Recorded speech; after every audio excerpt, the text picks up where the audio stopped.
കർത്താവ് നിങ്ങളോട് കൂടെ. അങ്ങേ ആത്മാവിനും കൂടെ. മത്തായി എഴുതിയ വിശുദ്ധ സുവിശേഷത്തിൽ നിന്നുള്ള വായന. കർത്താവേ, അങ്ങേക്ക് മഹത്വം.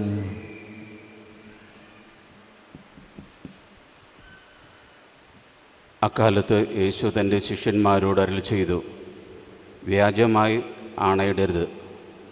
കർത്താവിനോട് ചെയ്ത ശപഥം നിറവേറ്റണം എന്ന് പൂർവ്വികരോട് കൽപ്പിച്ചിട്ടുള്ളതായി നിങ്ങൾ കേട്ടിട്ടുണ്ടല്ലോ. എന്നാൽ ഞാൻ നിങ്ങളോട് പറയുന്നു, ആണയിടുകയേ അരുത്. സ്വർഗത്തെക്കൊണ്ട് ആണയിടരുത്, അത് ദൈവത്തിൻ്റെ സിംഹാസനമാണ്. ഭൂമിയെക്കൊണ്ടും അരുത്, അതവിടുത്തെ പാദപീഠമാണ്. ജെറൂസലമിനെ കൊണ്ടും അരുത്, അത് മഹാരാജാവിൻ്റെ നഗരമാണ്. നിൻ്റെ ശിരസിനെ കൊണ്ടും ആണയിടരുത്, അതിലെ ഒരു മുടിയിഴ വെളുപ്പിക്കാനോ കറുപ്പിക്കാനോ നിനക്ക് സാധിക്കുകയില്ല.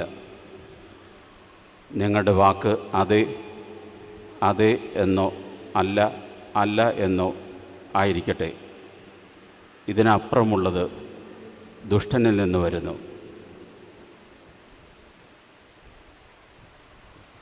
കർത്താവിൻ്റെ സുവിശേഷം. ക്രിസ്തുവേ, അങ്ങേക്ക് സ്തുതി.